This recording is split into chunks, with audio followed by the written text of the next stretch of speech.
Гишүүд өглөө нэмийн төргий 74 гишүү ирэх ёстой байна. Одоо 56 байна. Ирсэн гишүүд карта хийгээг байна гэсэн үг. 2хан гишүүн чөлөө авсан байна. Нүдэн багцаагаар харахад бол 57-аас олон гишүүн байна. Карта аваагүй гишүүдэд тамгын газрын картыг хордоо өгье.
За гишүүдэд өглөө нэмийн төргий.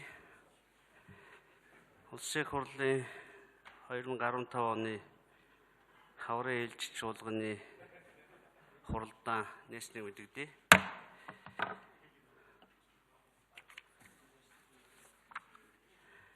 Далан 6-аас 67 гишүүн хүрэлцэн ирж 88.2% эрсдэлтэй байна. Монгол улсын ерөнхийлөгч, ерөнхий сайдаа, улсын их хурлын эрхэм гишүүдээ, хүндэт зочдоо. Өнөөдөр Монгол улсын их хурлын 2015 оны хаврын ээлжид чуулга эхэлж байна. Чуулганы завсарлагын хугацаанд та бид иргэд сонгогчдойгоо уулзан хууль тогтоомжийг сурталчилж, хэрэгжилтийн явцдаа танилцсан хаврын чуулгаар хэлцэх хуулийн төслүүдийн талаар иргэдийн санал бодлыг сонслоо. Миний бие Дундгой Өмнөгов аймагт ажиллаж, аймаг сумын төвүүдэд иргэдтэй уулзаж, оюу толгойн уурхай, оюу толгой гашуун сухатын төмөр замын бүтээн байгуулалттай танилцлаа. Дундгой аймгийн 3 сайхан сумын төвд төсвийн болон нэгдсэн үндэсний байгууллага Азийн хөгжлийн банкны санхүүжилтээр сумын төвийн усан хангамжийг сайжруулах төсөл хэрэгжиж, хашаанд амьдарч буй айлын хувийн байшин дотроо цэвэр өхөр устаа болсон байна. Засгийн газрын мөрөө хөтөлбөрт 100 сумын усан хангамжийн асуудлыг шийднэ гэж тусгацсны дагуу одоогоор төсөв болон нэгдсэн үндэсний байгууллагын төслийн хөрөнгөөр нийтдээ 30 орчим суманд ийм ажил хийгдээд байна. Энэ бол хот хөдөөгийн ялгааг арилгах, Монгол хүний 21-р зуунд амьдрах үндсэн нөхцөлийг хангахад чухал ач холбогдолтой төсөл учраас тууштай үргэлжлүүлэх хэрэгтэй байна. Өмнөний говьд дэлхийн хамгийн том тэргүүний 5 үйлдвэрийн нэг байгуулагдаж үйл ажиллагаагаа эхэлж байна. 3,000 хүн ажиллаж байгаагийн 95% нь монголчууд байна. Эдгээр залуучууд дэлхийн шилдэг техник технологиг эзэмшиж, эрч хүчтэй ажиллаж байна.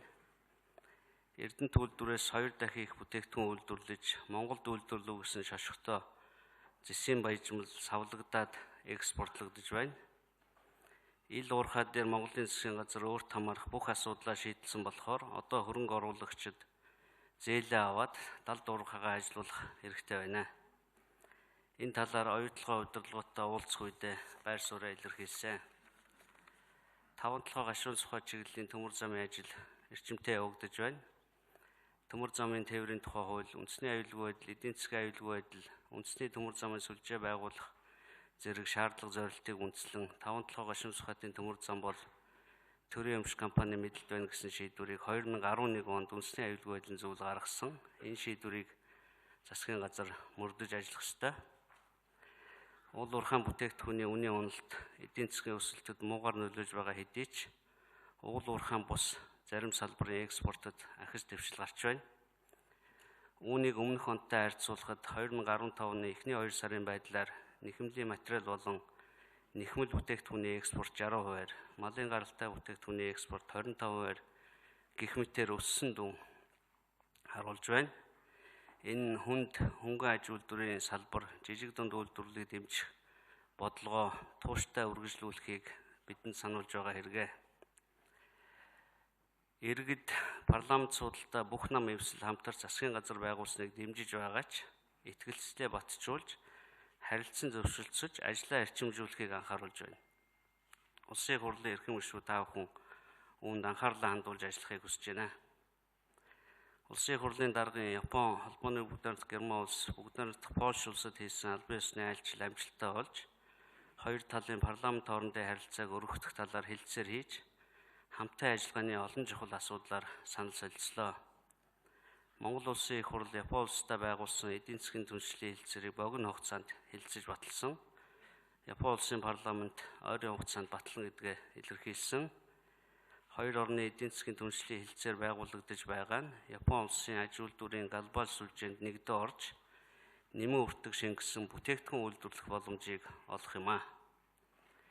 Бид хөрш хоёр орнтой харилцах харилцаанд тулгуурлан 3 дахь хөрш орнуудтай идэвхтэй хамтран ажиллаж, эдийн засгийн түншлэлийн хэлэлцээрийг хийх бодлогыг тууштай баримтлах хэрэгтэй байна. Япон, Холбооны Бүгд найрамдах Герман улс бол нэг нь Азийн, нөгөө нь Европын холбооны нөлөө өгөхий том эдийн засгтай улс орнууд. Аль алинд нь машин үйлдвэрлэл, аж үйлдвэрийн салбар өндөр хөгжсөн болохоор түүхэн эдийн тогтвортой хангамж хэрэгтэй байна.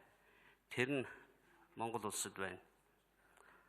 Ийм таатай нөхцөлд энэ хоёр улсын техник технологиос суралцж түүхэн эдтэй 2-3 дахь шатны боловсруулалт хийж экспортын хэмжээг нэмэгдүүлэхэд эдгээр улсуудын хөгжсөн эдийн засгийг ашиглах хэрэгтэй байна. Энэ жил Монгол, Бүгд найрамдах Польш улсын хооронд ялхмад харилцаа тогтоосон 65 жилийн яваа тохиож байгаа.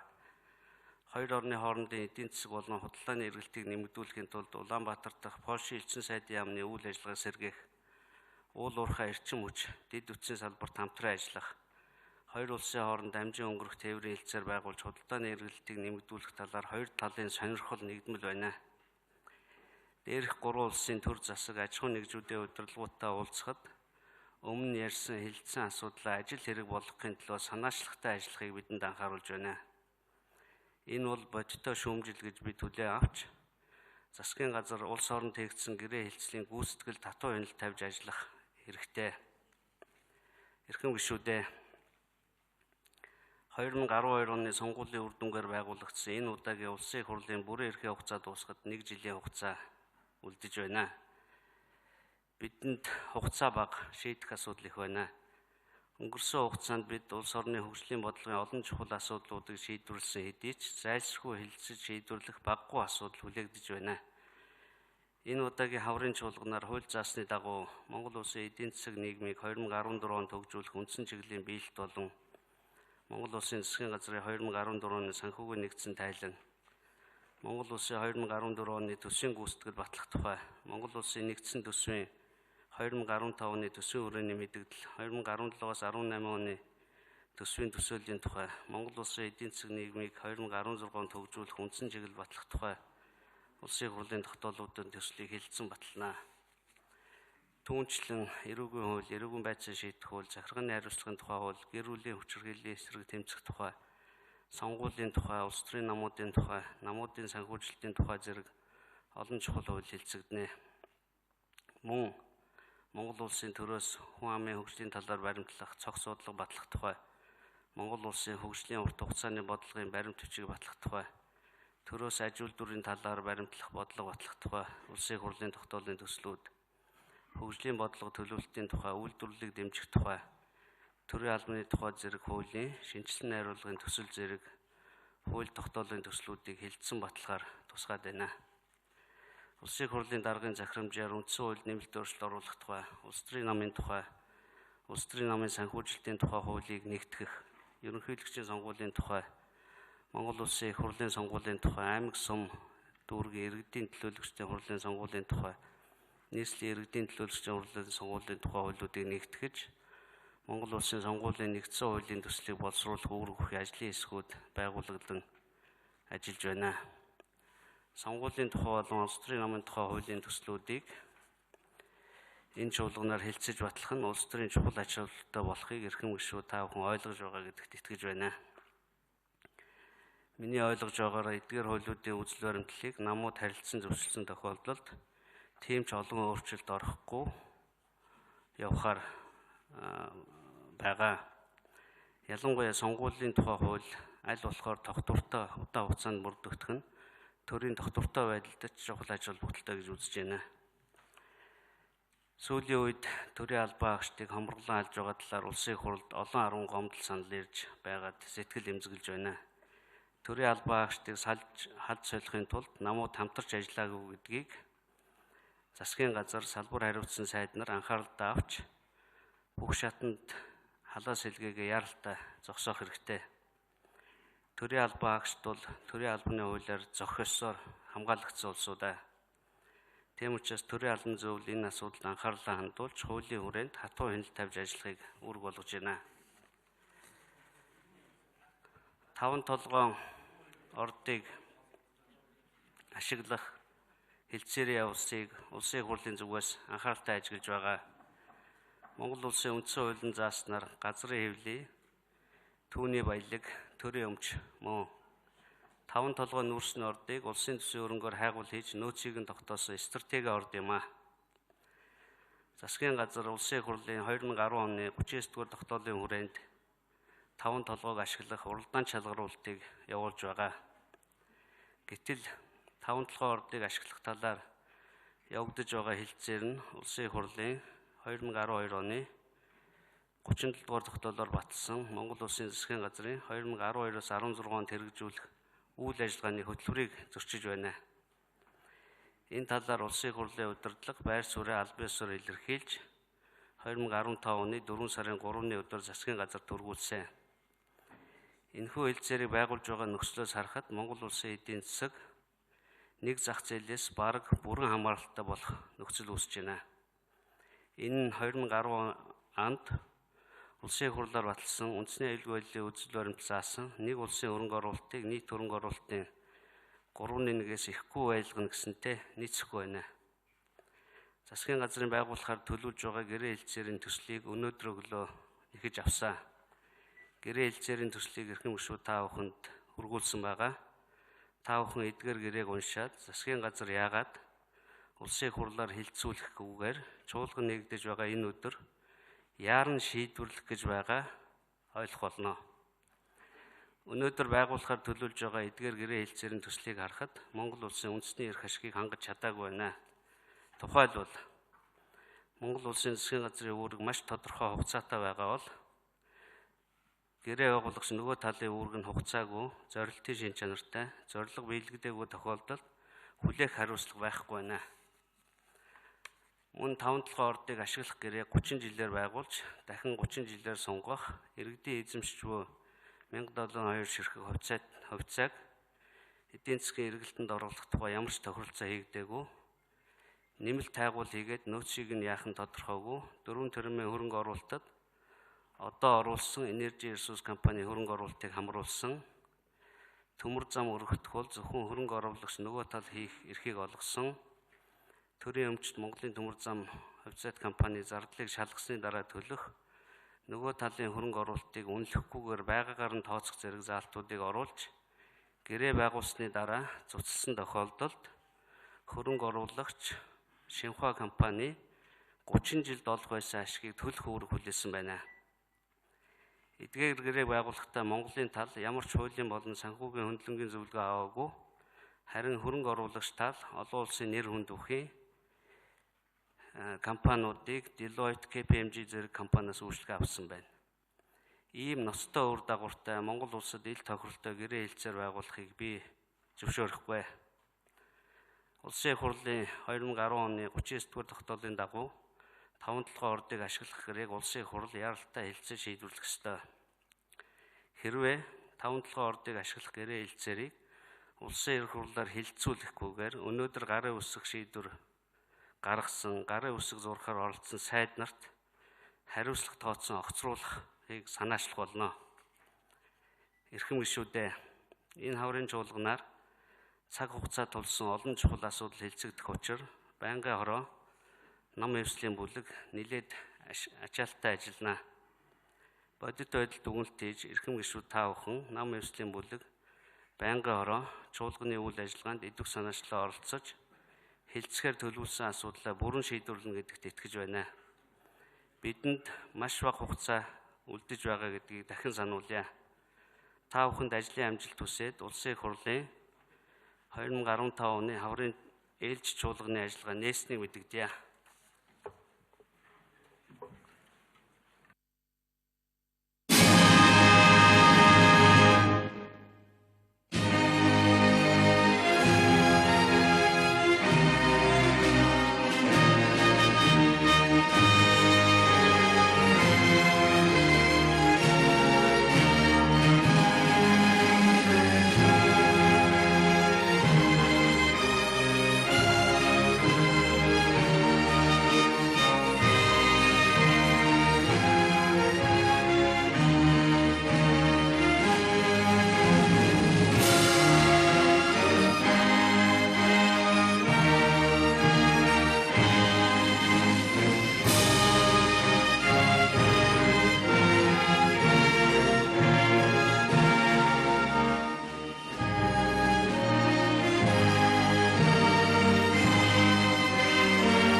Улсын их хурлын хаврын ээлж чуулган нээлттэй хуралдаан өндөрлснийг мэдэгдэе. Бүлгүүдийн хурлуудтай одоо